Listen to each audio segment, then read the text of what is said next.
Assalamualaikum warahmatullahi wabarakatuh. Bismillah. Alhamdulillahirabbil alamin wassalatu wassalamu ala Rasulillah wa ala alihi wa ashabihi wa man tabi'ahum bi ihsanin ila yaumiddin. Segala puji bagi Allah Tuhan semesta alam yang telah menciptakan kita dari diri yang satu, yaitu Adam alaihissalam. Kali ini saya akan mengangkat sebuah video berkaitan sifat-sifat Allah yang hingga hari ini menjadi perdebatan-perdebatan yang hangat.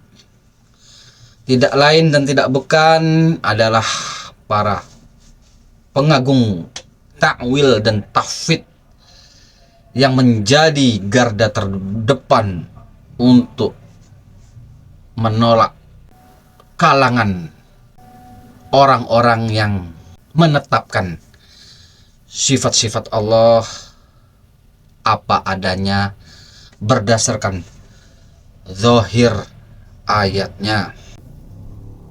Tidak luput pembahasan-pembahasan tentang sifat-sifat Allah berkaitan istiwa, yad, dan sebagainya itu marak menjadi ajang diskusi atau perdebatan yang dihidup-hidupkan kembali oleh kalangan muda-muda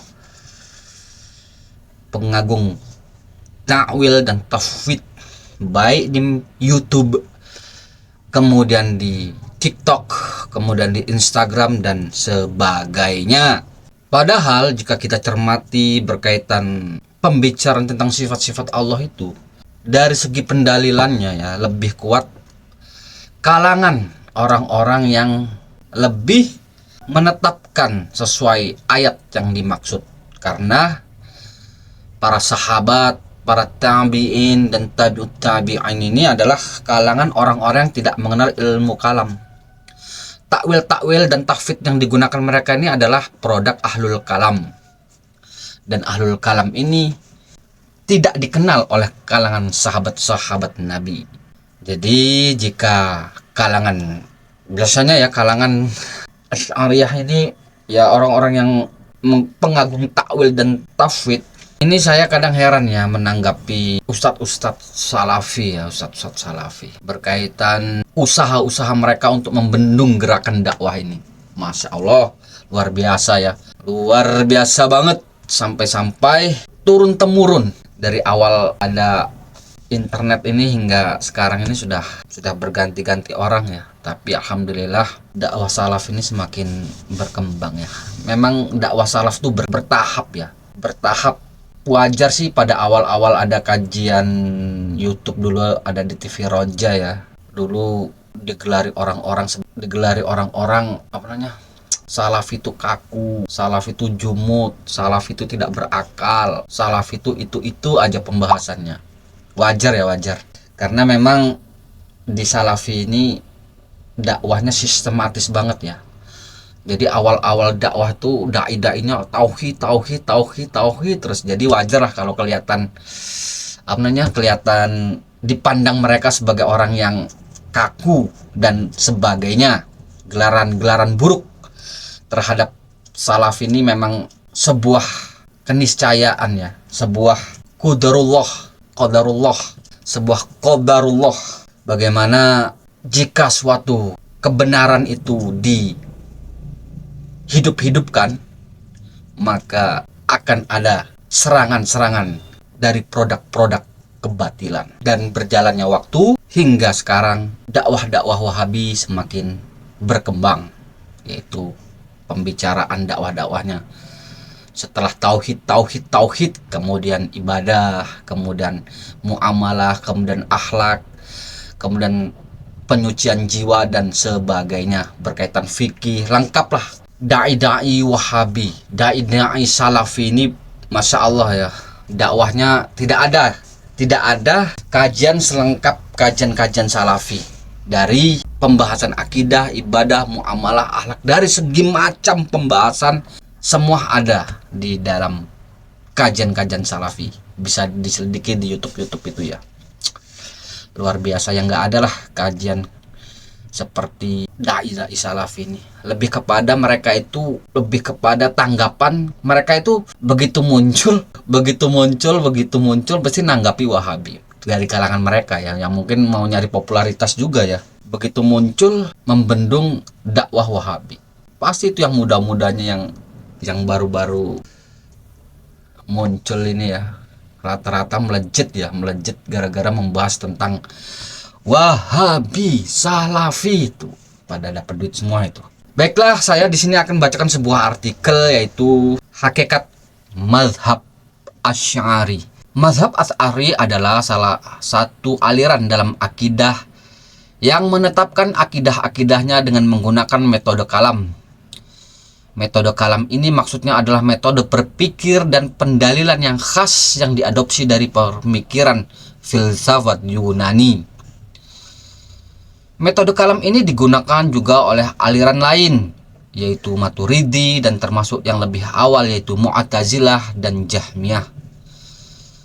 Metode kalam itulah yang dikecam oleh para ulama salaf dalam banyak perkataan mereka, karena merupakan metode berpikir dan pendalilan yang dibuat-buat, yang diadopsi dari pemikiran filsafat Yunani dan bertentangan dengan Al-Quran dan Sunnah.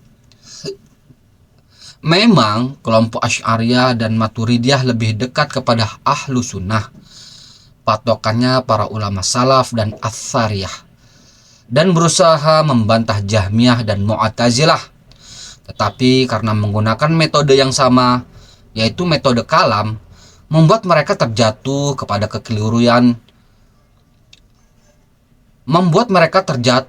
kekeliruan yang sama, yaitu penolakan sifat-sifat Allah, meski pada sebagian sifat saja. Berbeda dengan Jahmiyah dan Mu'tazilah yang menolak seluruh sifat-sifat Allah. Jadi sebenarnya kelompok Asy'ariyah dan Maturidiyah ini menganut talfiq, pencampuran, yaitu pencampuran dalam menggunakan metode kalam yang menuntut penafian sifat Allah, dan metode salaf ahlu sunnah yang menuntut penetapan sifat Allah, sehingga akhirnya mereka menetapkan sebagian dan menafikan sebagian. Betul tuh. Apa metode kalam yang khas itu?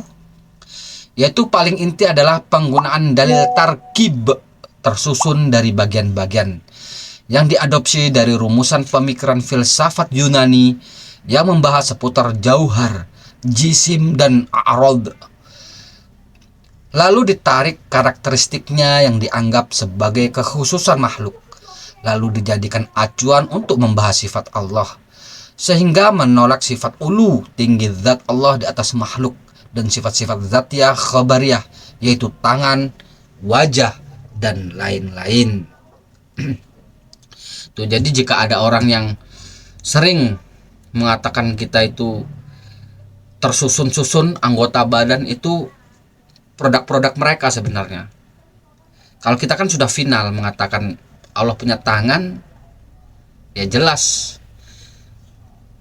tangan Allah tidak serupa dengan tangan makhluknya. Lai kamitslihi syai'un. Nah itu. Jahmiyah dan Mu'tazilah juga menggunakan dalil ini, hanya mereka konsisten menerapkannya sehingga menafikan seluruh sifat Allah. Berbeda dengan Asy'ariyah dan Maturidiyah yang tidak konsisten menggunakannya sehingga menafikan sebagiannya saja.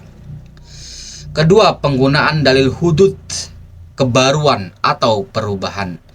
Ini juga tiada lain diadopsi dari pemikiran filsafat Yunani, misalnya tentang konsep causa prima, yaitu Tuhan itu tidak boleh dinamis, melainkan harus statis.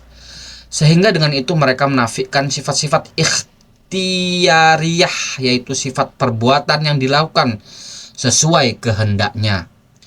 Kalau ia berkehendak untuk melakukan, ia lakukan, dan kalau tidak, ia tidak melakukan. Sehingga mereka harus mentakwilkan perbuatan itu, tidak dipahami sebagaimana lazimnya. Sehingga menurut mereka Allah tidak boleh berbicara langsung dengan hambanya, tidak boleh menciptakan makhluknya tahap demi tahap yang masuk dalam tentang waktu dan sebagainya.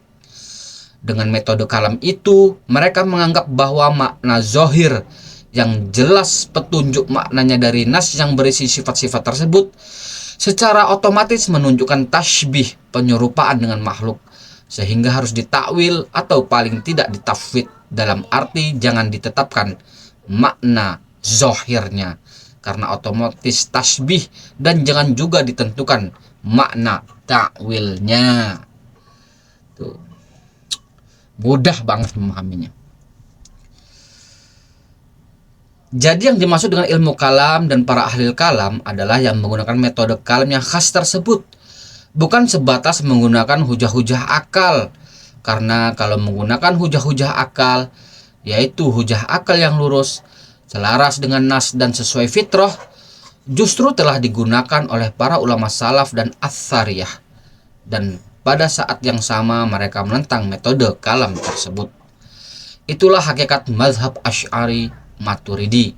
Kalau hendak mengkategorikan ulama sebagai Asy'ari Maturidi, maka harus dipastikan dulu mereka menggunakan metode kalam tersebut, lalu menganggap zohir sifat tertentu adalah tasbih, sehingga berujung kepada sikap mentakwil dan mentafwid sebagaimana yang telah dijelaskan.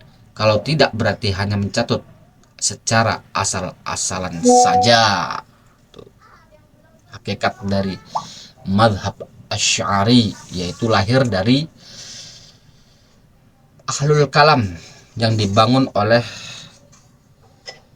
cara berpikir para pemikir filsafat Yunani, dan mereka jika ada nas-nas yang merupakan penjelasan dari yang Allah tulis di dalam kitabnya berkaitan sifat Allah seperti istiwa dan yad, akal mereka itu merasa terganggu ya, karena menurut mereka ayat itu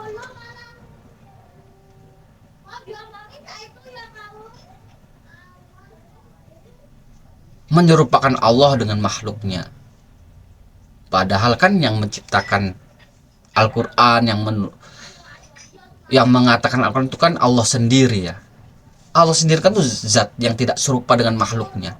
Jika dia menyampaikan dengan bahasa Arab, yaitu maksudnya untuk mengerti, bukannya untuk dirubah-rubah ya makna dengan sebenarnya, atau ditakwil-takwil, dirubah atau ditolak bahkan dan yang lainnya. Karena yaitulah rusaknya agama ini semenjak ahlul kalam itu merasuk ke dalam pembicaraan sekitar akidah Islam. Ya, semoga bermanfaat. Subhanakallahumma wabihamdika asyhadu an la ilaha illa anta astaghfiruka wa atubu ilaik. Assalamualaikum warahmatullahi wabarakatuh.